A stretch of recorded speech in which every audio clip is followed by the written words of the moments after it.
Hello world, Patricia O'Connor and Frida Reba Dorsey here tonight at the bonsai balcony. We are not on the bonsai balcony. We are instead at Frida's place, kicking back on the couch, about ready to repot one of our little Japanese black pines. What we're looking at is a little black pine that that all of us, she, I, and you guys, started from seed in our kitchen just a few feet from behind me. Probably last fall, maybe last fall. This little guy right here is the one that I am talking about, and I just was noticing it in the container here, along with all the other trees that got noticed. A few months ago, we set up a table on the balcony, and I said if I were a bonsai business, I might have a couple of thousand a table, a big, huge table after table with a few thousand little pine tree seedlings. And on one day, I would just go through and stable wire into all those pots and then start making them all into a nest. Well, so I did about maybe a half a dozen in front of everybody. And now that that's all been done, we're looking at those trees, and I'm looking at them and I'm going, yeah, it's time for this one to make the next step. I did a little bit of cleanup on it without us. It went through and it was growing nicely at the time, and everything that was sprouting up here in the top, everything that was just sprouting out when our high heat occurred, died. So I had a lot of like half dead needles, and like the tops of them, they'd be half discolored from where the heat. But then after that, the part of the needle that pushed out behind them was fine. I went ahead and plucked most of those guys, and I've got some mesh in it already. You can see her chop on these pots. You can also, this one, I think the chop was on the inside. The craftsmanship on her stuff is just so nice. I love working with her. I love working with her ceramics. So that's got us there. I can move this back out of our way a little. I haven't seen my little scoop in a while. It's nice to pull it back out of. So we just put a little layer of some boon mix down here in the bottom, not too much. Also need to see where we're gonna be at on this guy. Do I have anything in the bottom? I do not. Yeah, I do not. Now, so what I learned from perennials, doing perennials years ago, you might find yourself with a bunch of little seedlings like this and then repot them to the next size. And a month from now, you might be repotting them to the next size. And that's actually a faster way to get something to grow than, say, putting it in the largest pot when it's tiny. Sometimes when you give things all that room to grow, nothing happens. They just stay, that's how you grow a bonsai tomato is put a seed in a huge pot and it stays this big. A little squeeze is good, but that's also what I'm doing to this pot right now. I'm giving it a little squeeze, and I'm gonna grab it at the base. Sometimes this perlite will not work as good, but when it's regular soil and it's somewhat compressed, and I would like it to come out and be kind of like in that same cube, and then I'm going to transfer that cube to the next pot, hopefully without putting the plant in shock. I'd give it a squeeze this way, give it a squeeze that way, give it a squeeze that way. Maybe even I will have watered it, right? Now this is perlite, so it's just going to come apart like nobody's business, probably regardless. But anyway, well, that's kind of what I was talking about. See, now if I wanted to transfer, a lot of that is also mycorrhiza. That's cool. That's very, very cool. This is a good time to go in here and clean up. Clean up, clean up, clean up.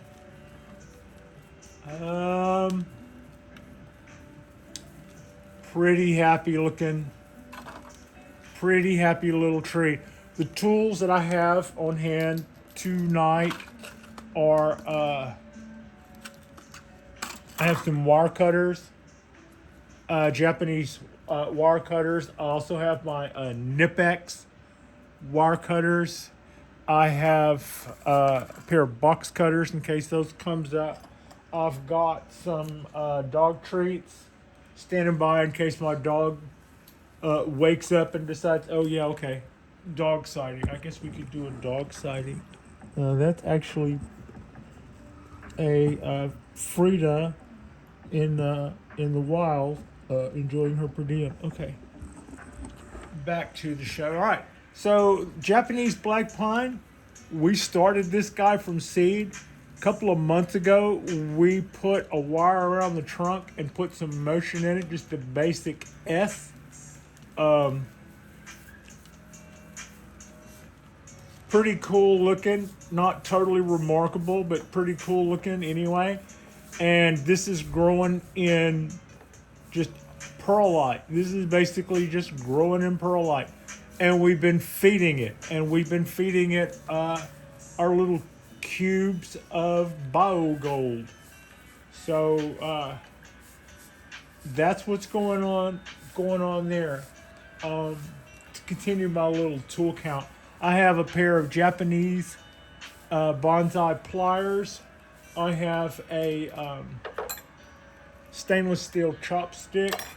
I, of course, always have the weenie skewer. Behold, the weenie skewer. And I've got 2 or 3 pair of stainless tweezers about in case those could be helpful for anything. Probably a good time. This is aluminum wire rather than cut it short. It's probably just as good a time as any. I see it already digging in, and whereas I'm not always concerned about them digging in on pines the way I might be on some other, you can also see this tree is awful young to be as fat as it is, and that we can thank this dug in wire for how fat all that looks. That was just poked down into the soil a little and then went to town. So from what I've seen, pine trees seem to like perlite as much as anything. It still comes down to that's just a medium for a foundation to build off of, and then it still comes down to what you feed and water them. So, all right, I've got a lot of that out, not all of it, but a lot of it. I'm gonna go in here with my El Cheapo scissors. These are wet roots, so I wouldn't really be too crazy about going in there and cutting those with some scissors, but just the job for these guys. So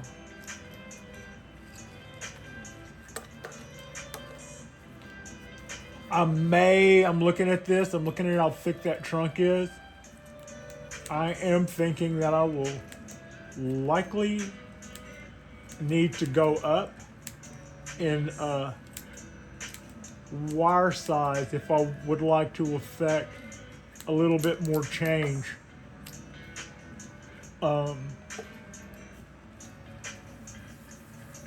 Yeah, if I want to bend this, I don't think those 2 guys are going to be strong enough for that game. So I should get prepared a little better for that. I have some more wire here at my disposal. I've got, let me just pick out something right quick.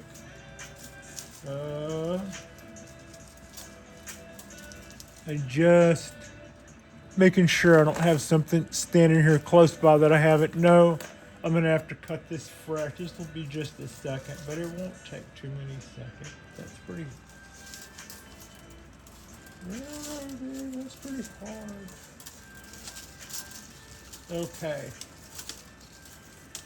We've made our selection on I've made my selection on which gauge wire I'm going with. It'll be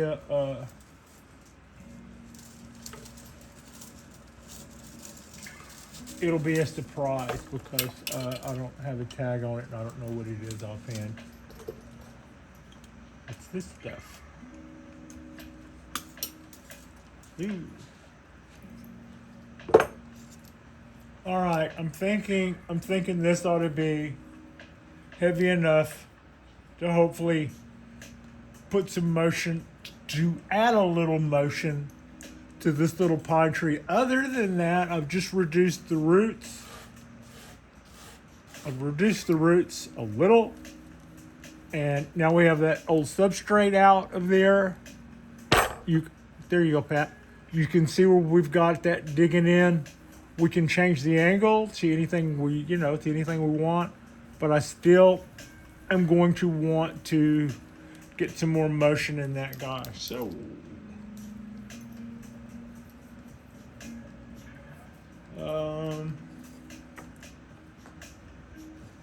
it's that.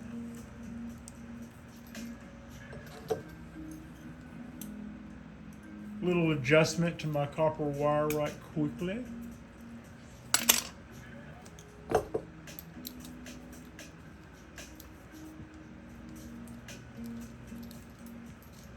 So what I plan to do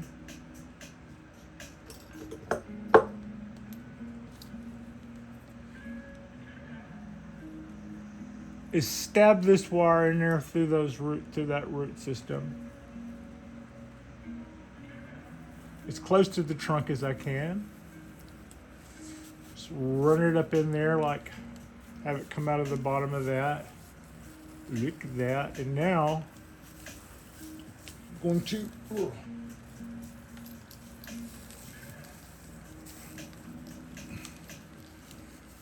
oh, that wire is already, and I doubled it too. Wants to be so hard already.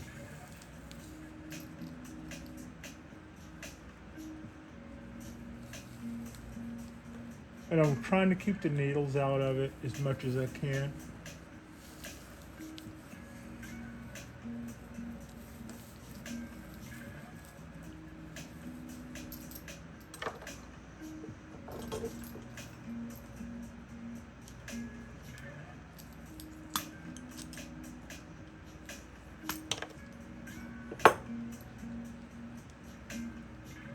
So I think this big old honking stuff should be heavy enough. I'm hoping this will be heavy enough for the job. Jesus, I hope it is.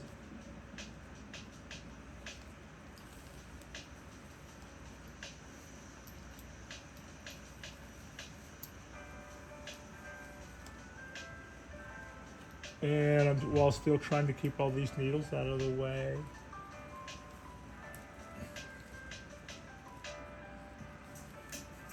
Okay.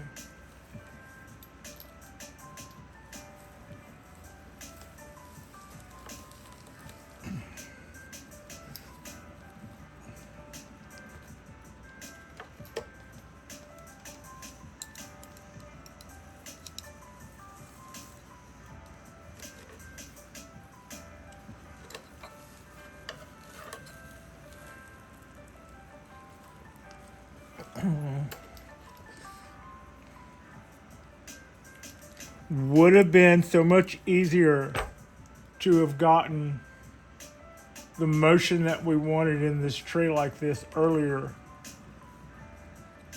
But I didn't realize, well, just looking at a half a dozen cups there, I did not realize how far down that trunk went in the cup. I had this much trunk down in the, but and all of this made good motion, but when it came out of the ground, not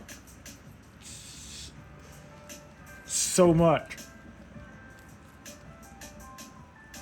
All right.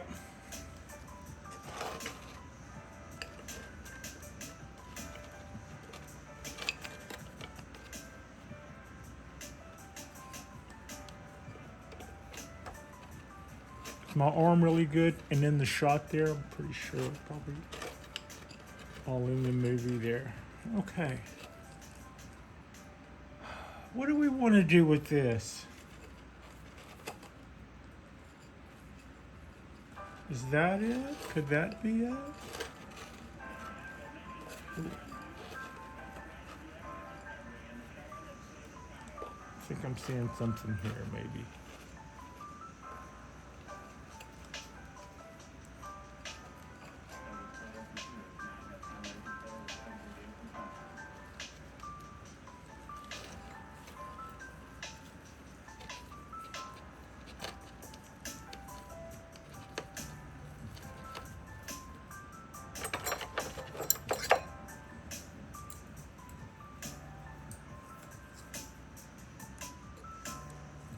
I shot a video earlier today and had technical issues.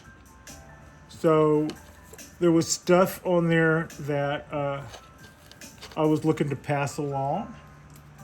And I wasn't able to, so I could probably catch up on a little of that now, maybe. I was talking about our trident maple and how I had recently wrapped the root ball up in a plastic bag instead of just having it in shrink wrap exposed the way it had been. So I think that was, well, one, having it in shrink wrap, I was like, it was kind of dumb. I mean, it's a good idea, so whenever I take the plastic bag off, I've got that shrink wrap that I can look through to see if we have, what we have going on in the way of roots and stuff. I'm gonna wait on that. But on the other hand, that all that light in there was why I wasn't gonna be able to ever see any roots there, because they would always be dying back because of, it's like, duh, figure it out. So I wrapped it in a plastic bag, and that's two things. One, that creates the heat there and that sweat. I mean, that's the wrong use of the word, but it's kind of like when you're trying to get something to sprout or you're trying to get something to propagate. Heat does seem to be a good thing, so long as you're not seeing the heat itself being detrimental to the plant, otherwise. And we haven't. The heat spell we had was probably enough heat for it to all feel good and heated. But at the same time, I did keep a strong, stern eye out for what was going on with the trident maple. And I knew that. I kept it very hydrated. And I feel fairly sure that that the tree stayed pretty active, through all of that. And by active, I mean that it would have been transferring water and nutrients and all that stuff. Because, like I said, I never saw a leaf drop on that. They can kind of handle the heat pretty well, actually. So it's a mystery what's going on down there now. I kind of think it's cool. It might have been that I had it. It might be that nothing's happening. It might be that I haven't done it quite right yet. That would be my first, I think. I think that would be maybe my first air layer. So, but what I was saying about that at the time was, we can go back in the next couple of weeks, because that's what's coming up. I was just kind of giving a little heads up on what we can expect in the next couple of weeks.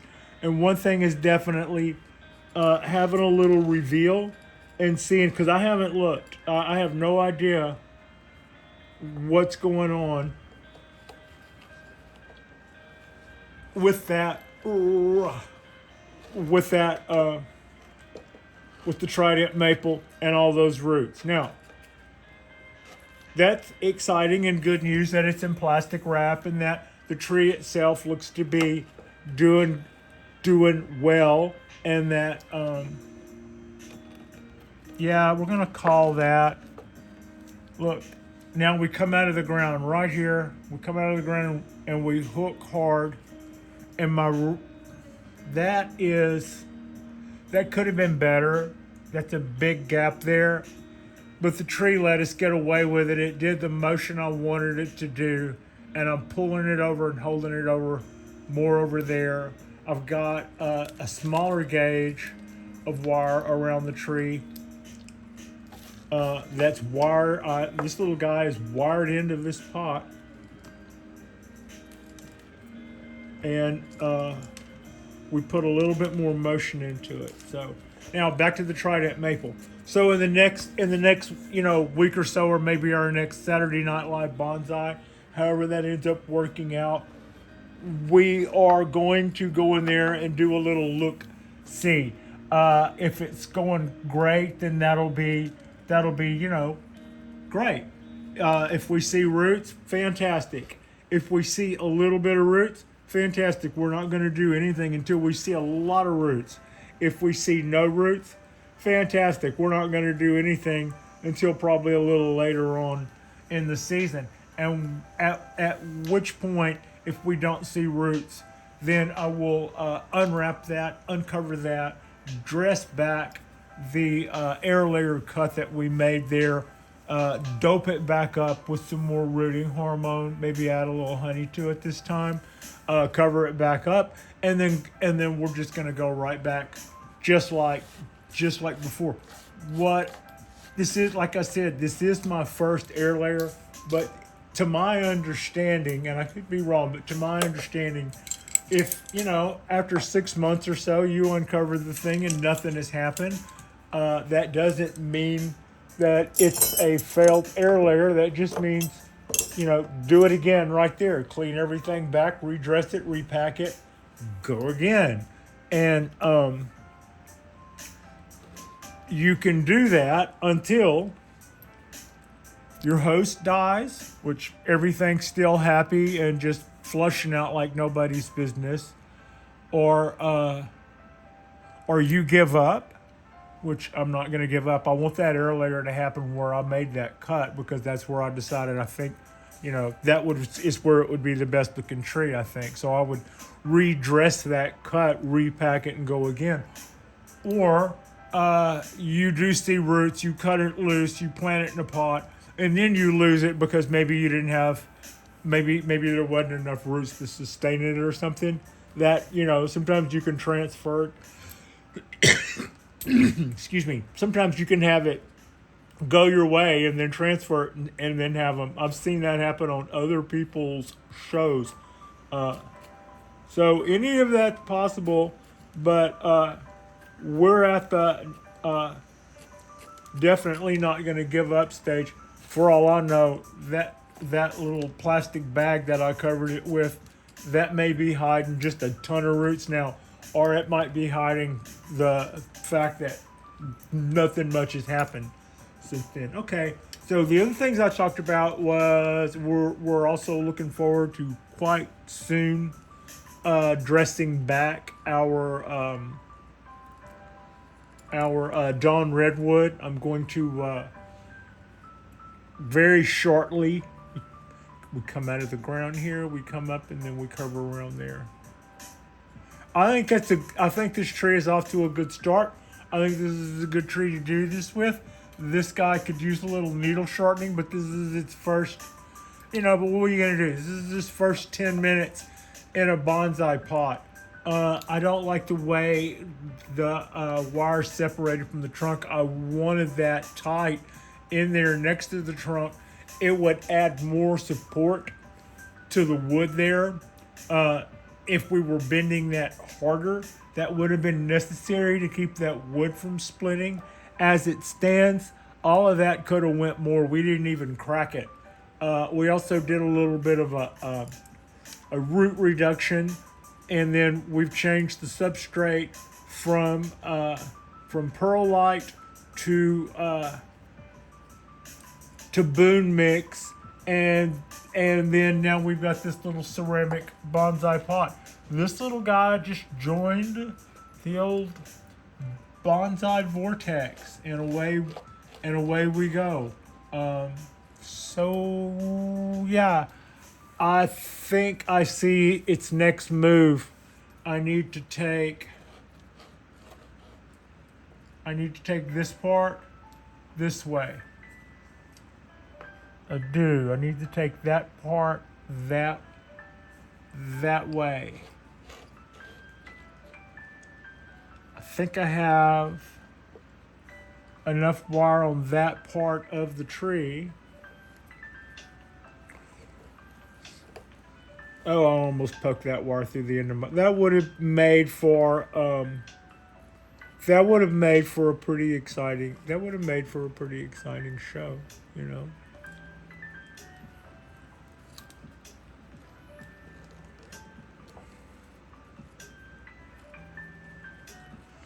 Ooh. Okay, now, what does she want to do? I want to take this part right here and try to bring it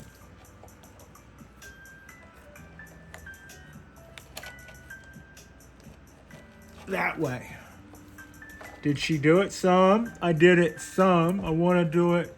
Okay, leave it alone. I don't want to just break the top off. I got a little bit more arc. In it here. Okay, try it a little more. Just a little more, Pat.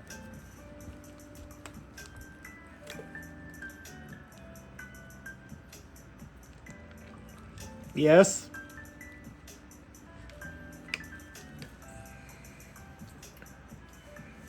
Black pines are so amazing. All right. Now, these needles that you see pointing straight down, those are like really pissed off at me right now. We're just gonna get them out of there because I just wired them down. Okay.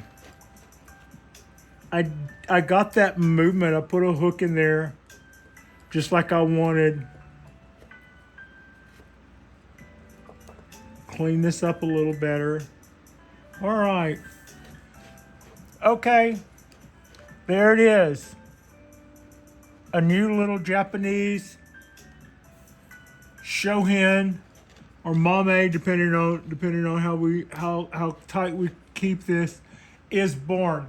I've got a little bit more tweaking to it, but I think that's a good start.